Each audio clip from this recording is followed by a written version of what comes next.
Welcome to episode number 161 of the AR-15 podcast. Today we're going to be talking politics and legislation affecting the modern sporting rifle. There's been ups and downs. There's definitely some new attacks in the works here. So we're going to discuss kind of the history of legislation, what that did to the industry, and get into kind of what the current concerns are affecting the AR-15 and similar modern sporting rifles today. It's just me, JW, along with JD. Reed is deep into tax season. He's got some things going on. So we're going to take it over this week. What's new, JD? Not much. Just getting some tools and stuff organized. Didn't get a chance to go out shooting this weekend, but yeah, it's kind of the calm before the storm, before all the kids start spring sports and everything like that. Yeah, I was just at an indoor range with my wife. She was definitely showing me up. We were doing one of those dot torture drills. You just print it out on a single page, and it's like depending on what you do, it's like a box of ammo basically to run through it. And she was smoking me. She takes her time. I mean, I was trying to push the clock a little bit, but she takes her time and she really just stacks rounds. So I've been pretty impressed with her lately. Oh, does she? I'm trying to get my wife into shooting. We've gone out a couple times, and she tends to like the rifles. But how long did it take for your wife? Did she just grab onto it real quick, or did it take it's some been time? a while. When we first started, handguns were tough.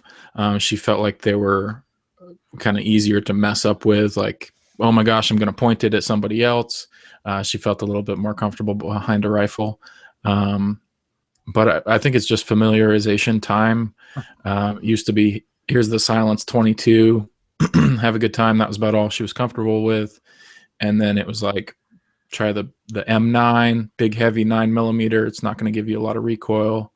And now her favorite gun's the Glock 19. So, yep, she does great with that. Yeah, the wife tends to like it because I'm like, let's get a babysitter and go shooting. So she gets a date out of it. So I guess it's a win-win for both of us. Exactly. Hey, Jake just emailed us something that we got to tell people about. What was that? At the NRA show coming up in May, we're going to have a listener meetup.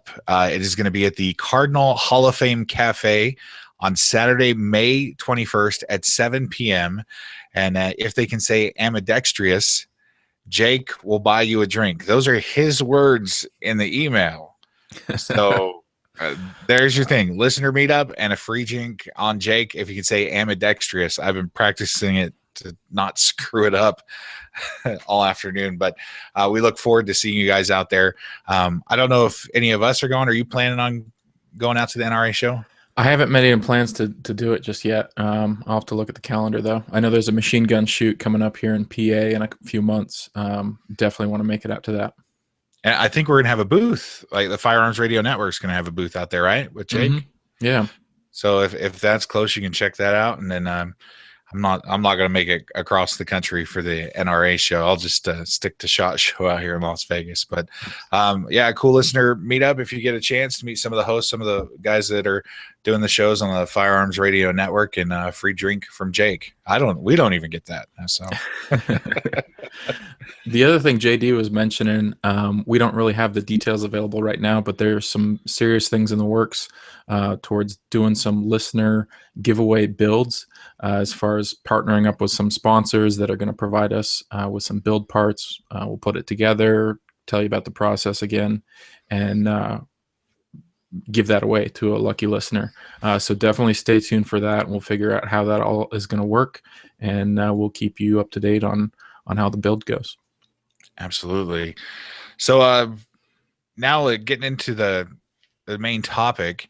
It was something I was thinking about this week, we were just discussing being relatively a new shooter for me, because I haven't been a sport shooter during an assault weapons ban. And JW, you were telling me the same thing. Sometimes when I hear about the political challenges that the AR is facing in the future, I get a little uneasy.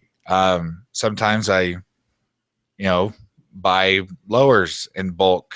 And if you follow JD on Instagram or anything like that, you'll see he's amassing a collection.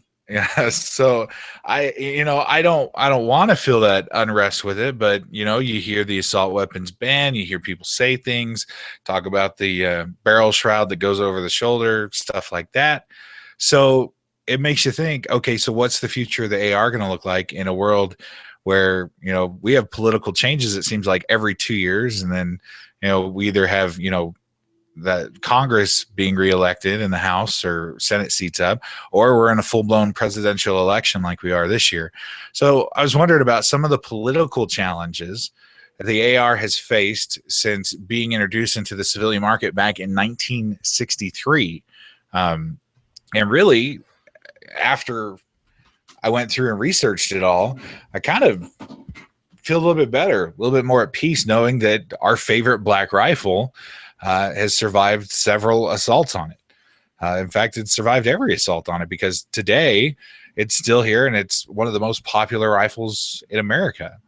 So, JW, the first piece of legislation, or the first buzz I can find, was the Gun Control Act of 1968.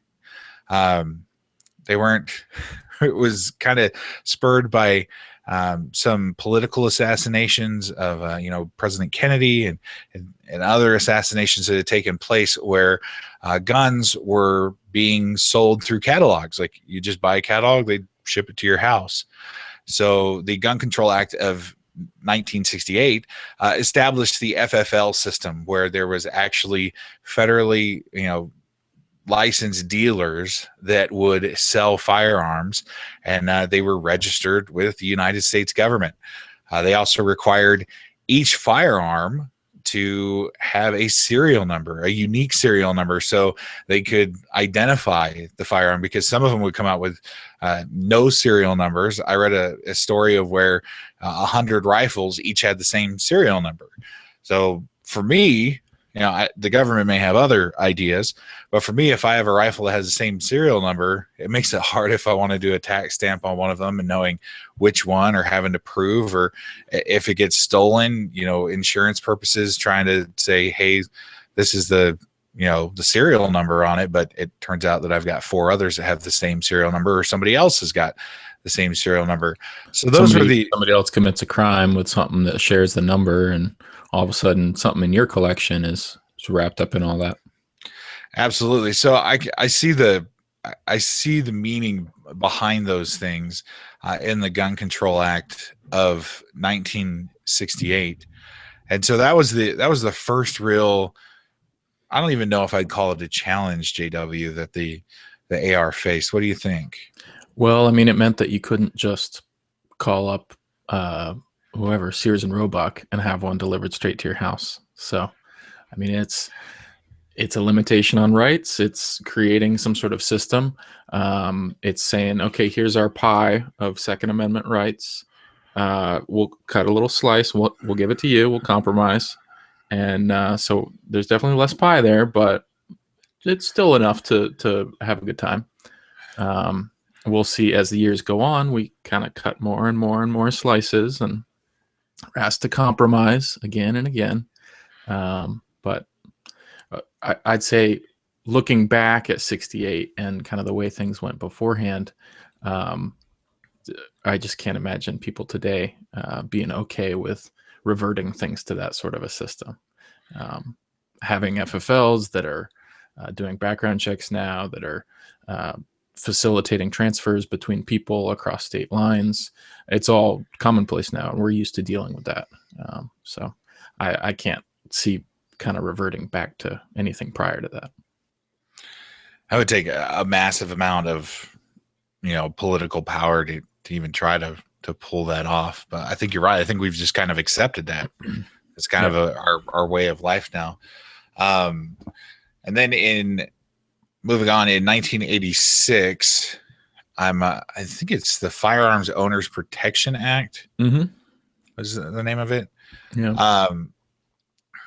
So this seemed to kind of come out of the ATF going after people more than the public was comfortable with. So they, rather than going after FFLs that were doing illegal transfers or selling guns to criminals, there were a lot of ATF stings where they would take someone who was a lawful citizen, had nothing, no crimes they had ever committed.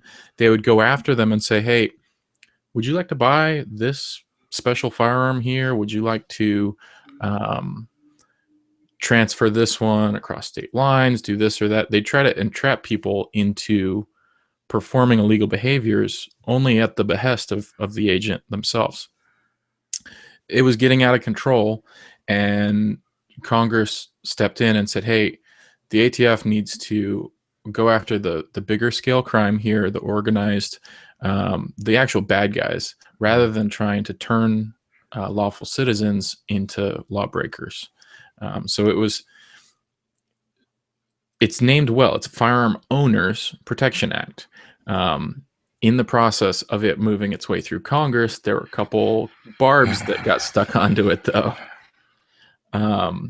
So the biggest one, obviously, is all things related to the NFA, the banning of new machine gun creation and registration, so that anything pre-86, that's all there is. It all went onto a registry, and we really can't manufacture any new machine guns now as just a regular person. We can still transfer them, we can own them, but there's only so many out there, so they got real expensive really quick.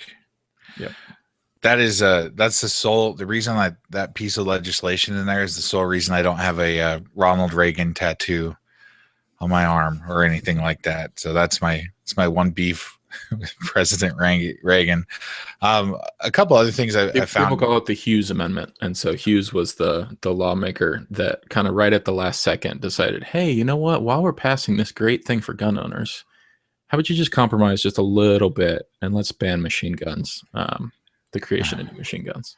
Our pie just got a little bit smaller again. Just a little smaller. And this is why I can't have a legitimate MP5 and without spending my kids' college $30,000. Yes. Two of the kids don't need to go to college. I mean, I can explain that to them. Yeah. One of these actually helped me was the registry prohibition. Mm-hmm. My wife and I are foster parents, and Department of Family Services is a government agency, and they wanted serial numbers and a list of our guns to keep a record of. And so we referenced this. Now I don't know how far legally everything would have gone if they wanted to push it, but we referenced that. It states pretty specifically that a government agency cannot make a registry, and I argued that would be a government agency having a registry of my firearms. Wow. I can show you they're safely stored. I can show you where they're at. I have no problem with that, but I'm not going to give you a serial number list of all my weapons. That's a pain in the butt, and frankly, I don't think they needed them. So it went back and forth for a little bit until somebody realized I knew what I was talking about, and then this little piece of legislation saved me a little bit of a pain in the butt. So now they don't even ask anymore, and we've been licensed for 10 years. So they come back, and each time we get a new licensing worker, they are given the heads up that we will be the family that's not submitting serial numbers and stuff like that. So this piece of legislation, helped us 25 years later.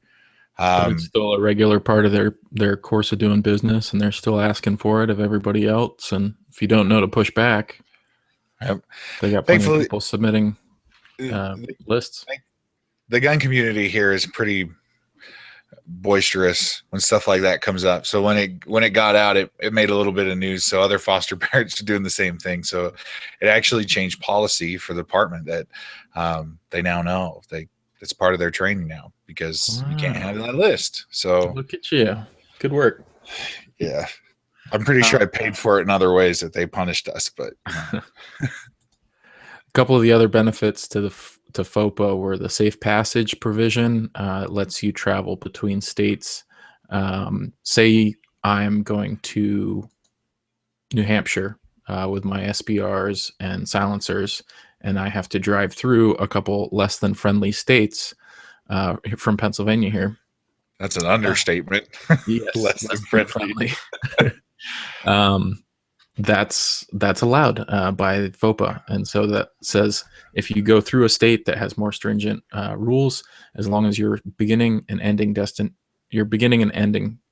locations are friendly to what you have, you can go ahead and do that. You can't just hang out in New York and go to a shooting range, but you could drive through. You could maybe even spend the night, and it allows that. So it's kind of a federal permission to forego what the states have restricted.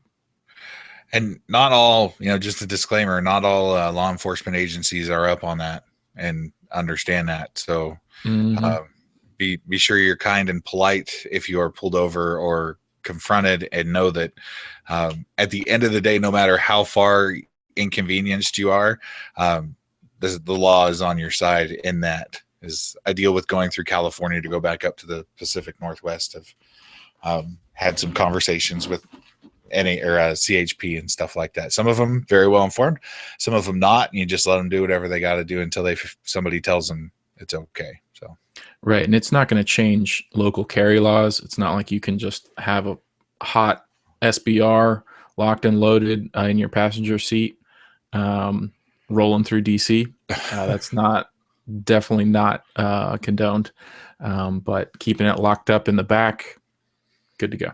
Mm-hmm. And also a clarification of prohibited persons, kind of the form we go through. It just added a little bit more to that and defined that a little bit on that Act of 1986. Moving on to that's a really important one because it's who we're allowed to take away constitutional rights from. So it's not something that's done lightly. Hopefully, you've seen things recently where they say, okay, if people are on some federal list, which has people secretly added to it, and no one knows if you're on the list or not on the list, we're going to prohibit their constitutional rights as well. Well, that's a little sticky, but this is kind of where all those forms on the front of your all the questions on the front of your 4473 form came from, as far as, are you a felon? Have you been adjudicated mentally incompetent? Things like that. So that's where it came from, FOPA. Secret lists. Try having a name James Douglas Smith. I've already red flagged at the airport all the time. I bet. Moving on to the assault weapons ban of 1994. Ooh, this is a big one. This was and this is one of the ones learning on it where I learned about the political damage that this actually did by pushing this through.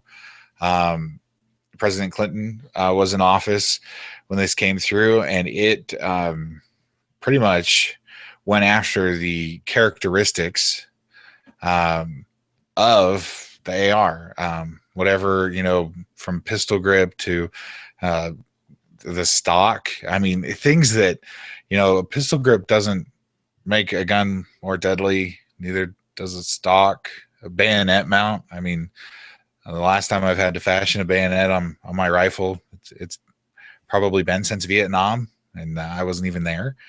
Flash And suppressors. my argument always has been, okay, so say these features do make it more deadly. So that's the point of the Second Amendment, is to protect your right to have a deadly weapon. It's not to protect your right to have something that you can shoot at birds. It's not to protect your right to something you can take a deer with. It's to protect your right to have a deadly weapon. And so if these features make it more deadly, who cares? It should still be protected. Absolutely agree. I mean, it was, But you get the crazy rhetoric that comes out about, oh, these scary assault features and how they're making the guns that much more deadly. It's just so tough to hear as someone who actually knows what they are talking about, hearing it from someone who doesn't know what they're talking about, and they're the ones that are making the rules. man. So what was it that had kicked this all off in 94? Like, was there there's probably a school shooting, right? I don't think it was a school shooting. I think it was led up to, I know, was it? It was, I believe the attempt on President Reagan's life was one of the things that played into it. He actually wrote a letter in support of the assault weapons ban. Mm. I'm looking real quick here to see if I can pull up what was the exact, by Congress. I don't know if there was really a, oh, it was Seems like there were a couple different shootings that had taken place over the years, but it wasn't like one or two just set it off and immediately they went down this path. it was a couple. Now that I remember, it was the 101 California street shooting in July of '93. The shooter killed 8 people and wounded 6. He used a Tech 9. Then there was a AK-47 that was used in Stockton, where 34 kids and a teacher were shot and 5 children lost their lives in that. So that was the school shooting that tipped it off. And it was actually it was kind of the same story that we're hearing about these few and far between incidents that make the news when people do lose their lives throughout the year, just to two person attacks, just with regular old firearms. And so it's kind of the mass shooting newsworthy event that pops up, and they say, hey, let's go after this particular type of firearm. And so the bill's author was, no surprise, Dianne Feinstein. And they pushed forward. Presidents Ford, Carter, and Ronald Reagan actually wrote the U.S. House of Representatives in supporting the ban. And this is where they said semi-automatic assault guns. So at least they credit a little bit. They got the semi-automatic in there, because now all we hear is assault rifles or weapons of war or those things. But here's something interesting. A USA Today poll back then said 77% of Americans supported a ban on the manufacture, sale, and possession of such weapons. That was back in 1993 and in 94 when they were trying to get that passed. And that was I don't remember much about it during that era. I know that ARs were very expensive. I remember a neighbor that had one, and he treated it, basically cleaned it every night, and he would only take it out shooting. And he was a big hunter at everything, but that one wouldn't really get any wear on it, because he said, I remember him telling me it was rare. And so that was during the assault weapons ban phase there. There's they just basically the detachable magazines, going after the what do they call it? The large capacity or high capacity, when, the standard capacity is 30 rounds. And as we talked earlier, just the strange characteristics that you would, talk about on a rifle that really don't, a stock doesn't really, it fits comfort and different things like that, and we know in sizing and stuff, but it doesn't really add anything to the fact that when you pull the trigger and the round's ejected, that round's still just as deadly as it was if there was a different stock on it, or if it was a AR pistol, or it didn't have a bayonet mount. It really seems like when these come in, instead of being driven by facts, a lot of the times it's driven by hysteria, don't you think? Oh, for sure. Something looks scary, then it's something to be challenged and to be put on a registry and to be restricted. I like I said earlier, the whole premise of it is what I find issue with, and making the argument that, oh, a telescoping stock doesn't make it more lethal. I don't think that's where we need to be. I think these are lethal weapons, and adding features to them that has nothing to do with it. And I know Reed's against this because he's totally pro grenade launcher mount. I learned that at SHOT Show. So any large capacity mag that's over 10 rounds was banned. And so it went through that, that phase where, just like in 86, where they fully automatic weapons, no longer to make new ones, that, that piece of the pie that JW talked about, it got a whole lot smaller, because what was there was there. And, ARs couldn't, I don't know if anybody, do you recall if anybody got around it and did a different design to get around this assault weapons ban? No, and I mean, this is what we were talking before. I got into shooting right after it sunsetted, and so I really didn't have to deal with it. I'm sure Reed lived through it and suffered through it. We're definitely going to have to ask him about that next week, just to provide some feedback about what life was like under the ban. I mean, companies went out of business. New companies just didn't start. You see the explosion of MSR based companies, new products that happened in the late 2000s. It's because they were free to do business, and they were completely restricted from doing so during this ban. And so I just saw something interesting here during this assault weapons ban in the 90s to the early 2000s. It was never directly challenged under the Second Amendment. Cases later on, like Columbia versus Heller, might have shed some interesting light of whether that assault weapons ban was constitutional or not back in the 90s. Another deal is that they were struggling for votes to pass this, and they had to put in a clause that basically saved the AR, and that was the sunset clause, that it would expire on September 13th, 2004. They had a hard time getting votes, and that's how they got it in, and it had a sunset provision.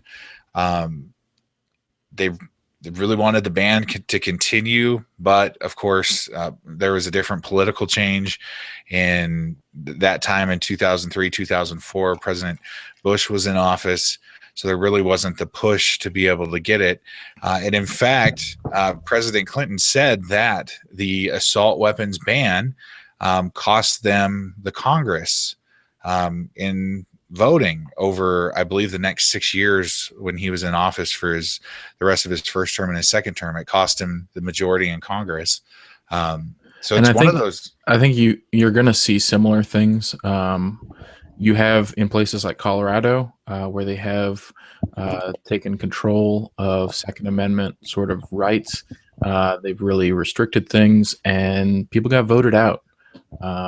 There's been huge backlash when these pieces of legislation make their way through, and I think people look back on what happened after the enactment of the assault weapons ban, and it should cause them some pause when they're starting to push these new proposals. I mean, it's because the history of this isn't that long ago, and pushing them through cost a lot of people careers in the industry that they chose in politics. And since 2004, the AR market has exploded. It was nothing like it was in 93.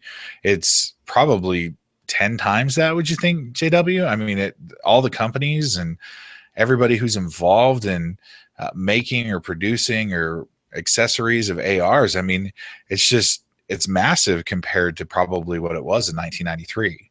Yeah, I mean, just looking at the number of guys that are coming out of wars where that's what they were carrying, and that's what they're buying when they come back home.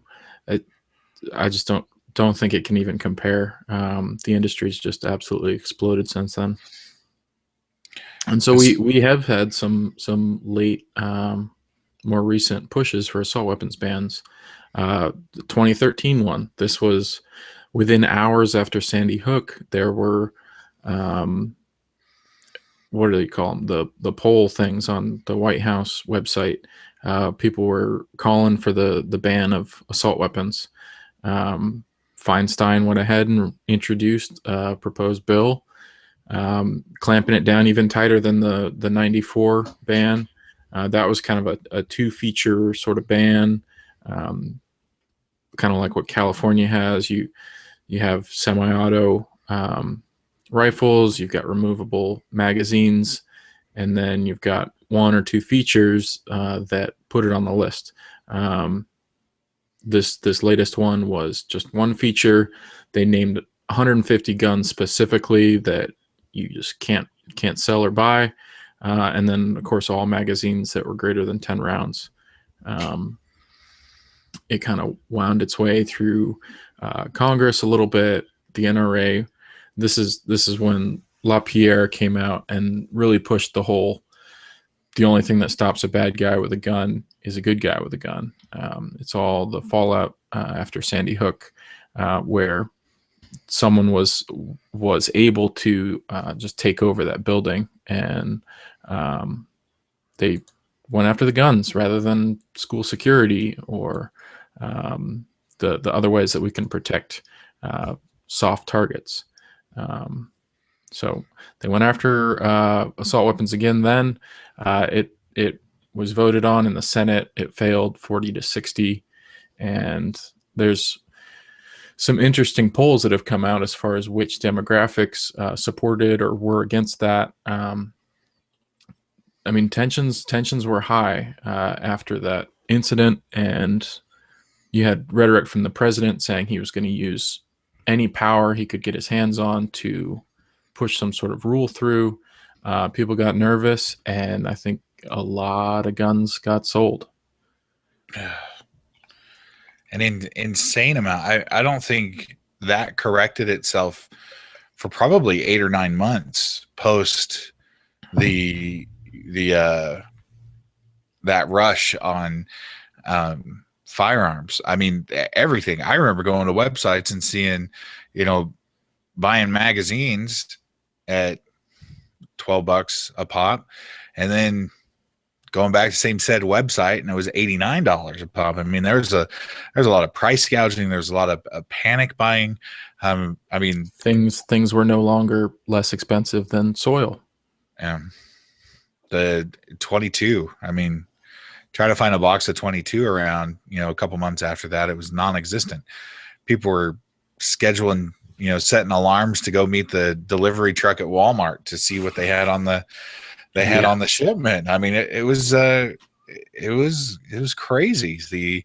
And I've got to, personally wonder if it was because of what had happened, the tragedy that had happened when somebody made a serious, horrible choice, or was it the rhetoric that followed that caused all that? I mean, it's just that it goes back to that hysteria again. It's like in a time when we need peace and to figure out what happened and to comfort those that are going through, unspeakable things.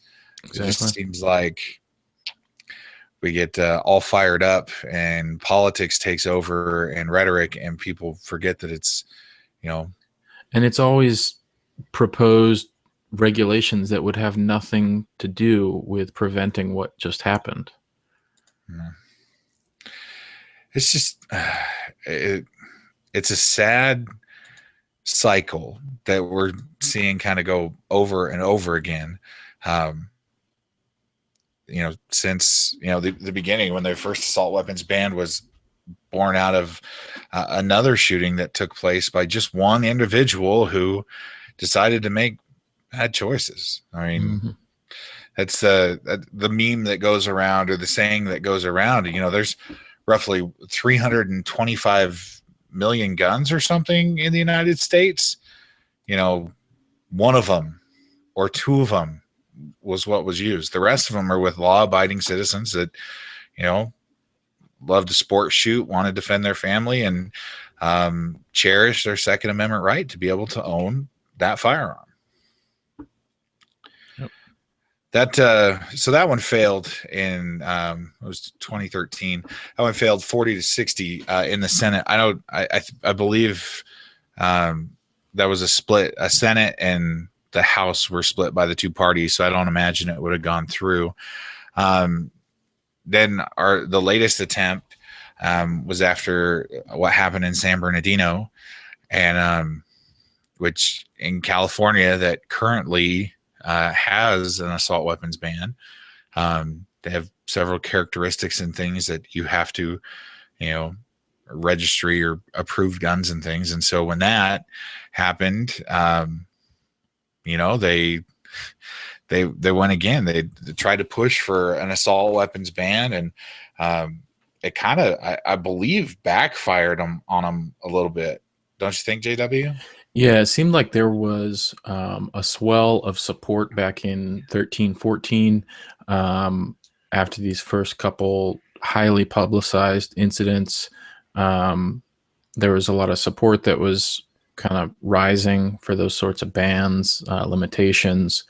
Lately, though, it seems like things have turned the other direction. They tried to, I think it was right in the middle of December. I mean, it was just recently when this one came back up again. A lot of support in Congress, but among the polling that has been done, it seems like people have really switched sides on this issue. They've seen, hey, maybe going after these guns isn't what needs to happen. Maybe it's going after the people that are committing these crimes.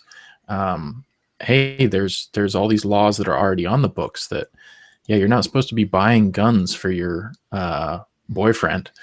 You can't just go in, buy guns, and give them to a felon who goes on to commit crimes. Maybe we should go after those people and shut that down rather than limiting certain types of firearms.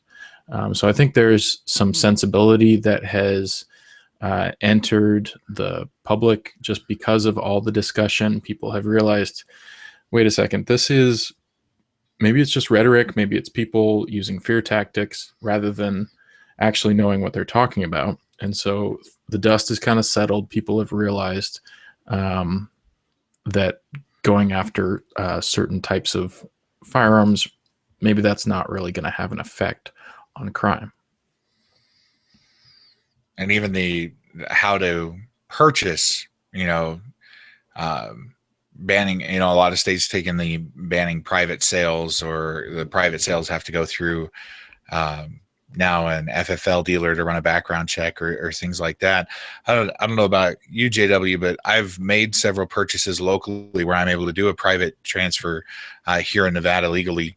And I got to tell you, we're pretty good as a gun community at policing our own. I mean, we show CCWs, we show licenses, we sign bills of sale with information on it, so we're both covered. And it's kind of like that. I mean, the gun community tends to really police itself when it comes to those things. So a lot of the gun show loophole and all that stuff that gets come up,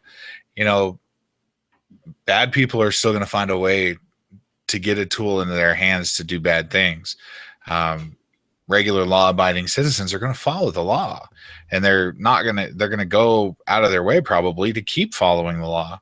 So the bans and just that hysteria that follows it, it's never a calm discussion. It's always, we have to have this done, or people are going to die, or the propaganda that's left and right. If we just had to talk about it and showed that, hey, there are a lot of laws on the books. The pie, it grew back after the 2004 sunset.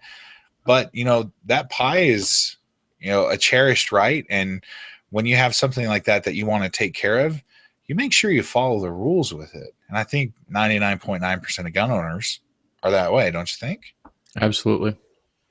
Yeah. I mean, there's a realization that we're dealing in lethal weapons, and it's not like, I mean, for me to do this to make money, to sell a part of my collection to make money, I have to be an FFL, and I'm not an FFL, so I'm not in it for the money there, and I'm not in it to push the rise of crime. So it's in my best interest to do things the right way, to make sure that I'm not selling things to scumbags. And I agree with you. I mean, we're doing all the right things to make sure these aren't getting in the wrong hands. And there's a lot of crime that goes unpunished, or things that get pleaded down, or people say, okay, we'll go after the drug crime that he committed rather than the firearms crime. There's no reason. If people realize that, hey, if you get thrown in jail for drug crime, you're also gonna have that uh, firearm crime tacked onto it as well, to extend your sentence, to make it that much worse of a crime, then maybe they're going to stop carrying guns with them, because they know that the penalties will be that much harsher.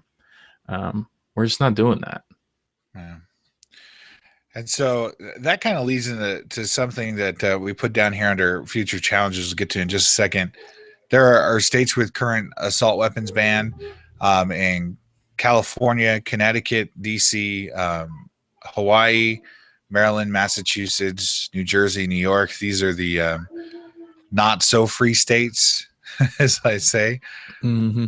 So, um, And I there's been mean, challenges. I mean, lately, Maryland, the U.S. Court of Appeals took on Maryland's assault weapons ban. I'm not completely familiar with that, but it sounds like they found that some of the limitations they're putting on Maryland gun owners are unconstitutional. And post Heller case, that does confirm that, yes, we do have a right to have loaded firearms in the home to protect ourselves.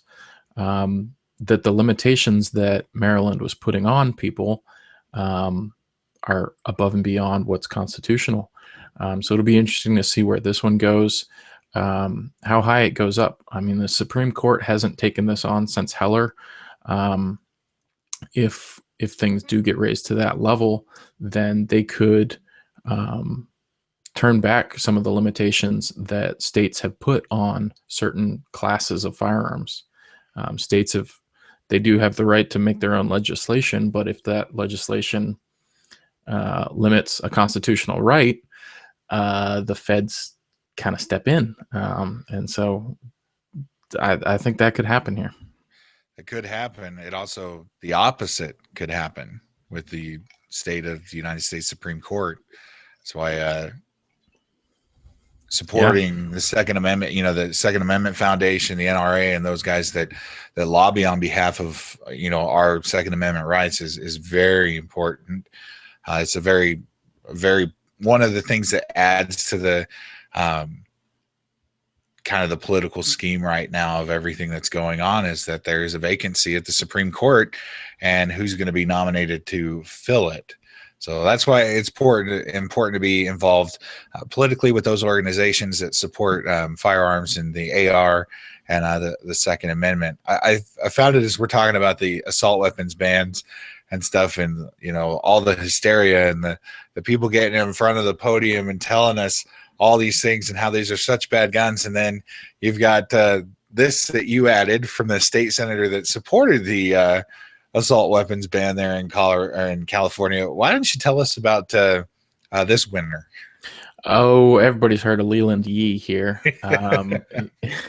So he was a huge proponent of the California gun control, and turns out he was trying to sell guns to, was it drug gangs or something like that? trying to funnel in illegal guns, just kind of on the side, make another couple dollars for the campaign. Just an absolute criminal.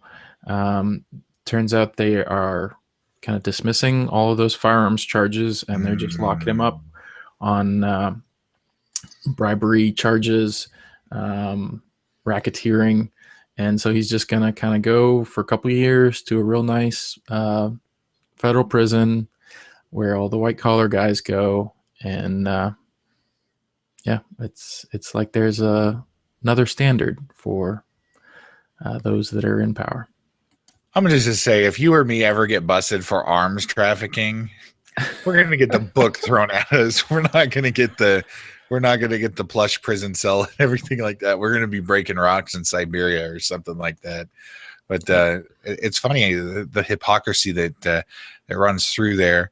One of the cool things that's kind of on the horizon for firearms is something I believe Silencer Co., Silencer Shop, those guys have been pushing basically the education of silencers being used for hunting and other things like that, the Hearing Protection Act.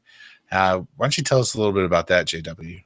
Yeah, absolutely. The ASA, the American Suppressor Association, has been huge on this. This is the silencer lobbying arm, where guys, like you said, like Silencer Co., Silencer Shop, they have been supporting this cause to deregulate firearm silencers. We could debate silencer versus suppressor terminology, but that's what they're called in the laws. They have a piece of legislation that is working its way through Congress. It's a bill to have silencers be treated the same way as long guns. You do a 4473. It's still a compromise, but it takes them off of NFA. It makes it so you don't have to do the tax stamp. It doesn't cost that extra $200. It'd probably just be a regular transfer. If you've got a guy that does transfers for $20 by you, it'd be $20. And they do a NICS check or some sort of background check, and you'd have it same day, hopefully. This is huge. It'd be awesome. Silencers have been just exploding in popularity. People know and are learning the just the safety aspect of it, making shooting easier and more accessible because it brings the whole tenor of the range down. Neighbors don't get upset. Say somebody's getting out of their car and they're still getting their hearing protection on. They're not causing hearing damage because the levels are that much quieter. Other countries even have they're just not regulated like guns like they are here. This is working its way through. Mike Lee was the sponsor of this bill, and Rand Paul actually just hopped on board as a co-sponsor. So they're both working on this, and you go to congress.gov. It's bill. I don't know how to read this stuff. It's S2236, and there you go. It'd be great, and it actually backdates to October when they introduced it. So if you got silencers out there now that are waiting in ATF jail, you get your $200 back. So you'll get a tax refund from the ATF. I like it. Yeah. I wonder if you get the child credit for that too, if that would be open to that. So that's kind of a look at the I thought we'd end on a high note there. Yeah, the political challenge the AR has faced since being introduced in 1963. There's probably some future stuff coming up. The elections and that Supreme Court vacancy. But we asked you guys on Facebook, so we'll share a couple of these. Some of them very entertaining. Travis Wild wrote, I asked, how do you see with the political climate as it is, how do you see things changing in 6 months, a year, 5 years? So he said for 6 months, nothing with the coming election, nothing drums up political activism by our side by like threatening gun rights, and the anti-gunners know it. In a year, depends on their election results, Democrats will continue their attack on gun rights if they remain. And once again, this is Travis Wild's thoughts on this. And in 5 years, he said, harder to say. There's a lot of people coming to our side, and they feel like us. At the same time, the other side's efforts are only getting stronger and more organized. Then he asked if you think we'll see another attempt at the assault weapons ban in that time. He doesn't think it'll happen, but I think from what we've seen, there'll probably be just ceremonial attempts, probably, just depending the layout on the political land, wouldn't you think? Yeah, like this one here in December. I mean, their base is pushing it, making them bring up the legislation, but with the percentages there in Congress, it's just not going to happen. Yeah. Sean Snyder said, in 6 months, I need to acquire one in this time frame, another AR. In a year, I should have at least 3 more AR style rifles, and then in 5 years, I will buy another safe. So Sean I Snyder, like how he interpreted that question. He's got a good plan. Jason wrote, buy 2 more lowers and form one of them before July, before ATF 41F changes. Buy some more mags. I want to stock up on 5.56 before November. He's predicting a rush and maybe some panic buying. And C, Reed may have a new neighbor if everything goes to hell politically. Move to Texas because they'll probably secede by then. So, so thanks for your guys' feedback over there at Facebook. Yeah, I recognize Jason there. Thanks for the feedback. So, if you've got any thoughts, we'd love to talk about this. It's probably something we could mention in shows in the future as we get closer to the elections in November. If you do have any questions or comments on this topic, you can shoot us an email. It's ar15.podcast@gmail.com. That's ar15.podcast@gmail.com. JW, did you have any final thoughts you wanted to share? I don't think so. I mean, it's a tough world out there politically. I know I don't have the education or the time to continue to push my politicians. That's why I do try and support organizations like the NRA, like the ASA. They're fighting the good fight. And I mean, yeah, you get a lot of spam from them in the mail, but when Congress is saying that the NRA is really powerful, it's because it's true. And they are representing our concerns as citizens that I really hope that the Second Amendment stands firm and it continues to protect our rights. Nice. I'd like to say that I won't buy another 10-pack of lowers, but I can't commit to that. I may see a good deal and do it, but I think after going through this and reading about the history of what our favorite black rifle has endured, seeing what it's come to now, I'm not sure there's anything to panic by about. I think you just continue your life and, continue the plans and the things that you want to build. And, we know that 41F's coming in July. So if you want to make your life a little bit easier between now and then, you submit some Form 1s. But other than that, I think you just kind of keep your normal pace buying up. And, I buy enough ammo once a year to supply me for the year to shoot. I kind of predict it out and just make one big purchase at tax time. And so that gets me through and buy a box here and buy a box there. I don't see any panic buying, and I have a lower problem. This is fact. So I'll always buy a lower if I'm getting a good deal and a brand I want. But I'm going to be interesting to watch how politics unfolds and how our black rifle weathers this election of 2016. And I'm sure it'll come out on the other side with an industry that's even stronger and better prepared to face whatever the other side wants to throw at us. For sure. So with that being said, questions or comments, ar15.podcast@gmail.com. That's ar15.podcast@gmail.com. You can also send us a recorded voicemail by using the SpeakPipe plugged in on the right-hand side of the AR-15 podcast website. Subscribe and listen to the AR-15 podcast for free on iTunes or Stitcher. Leave us a review there. Over 500 reviews there on iTunes. I checked out, the top podcasts that I consider a gun podcast, and they are nowhere near that. You guys are amazing leaving those reviews, so thank you so much for that. If you are having a problem, there's been a iTunes iPhone issue with some podcast stuff. Go to the AR-15 podcast Facebook page. That's facebook.com/AR-15 podcast. Pinned there to the top of the page is how to resolve that problem. So if you're streaming through the website or Stitcher or something else, and you normally do iTunes, there is a way to get that fixed. You can share your pics on Instagram at AR-15 podcast. Tag your pictures with the hashtag AR-15 podcast. We check in on Periscope from time to time, and cool things are coming up. That Facebook page again, facebook.com/AR-15 podcast. Make sure you check out the other podcasts on the Firearms Radio Network. And don't forget to use the Brownells affiliate link for all your AR-15 parts needs at ar15podcast.com/parts. And with that, JW, I believe episode 161 is in the books.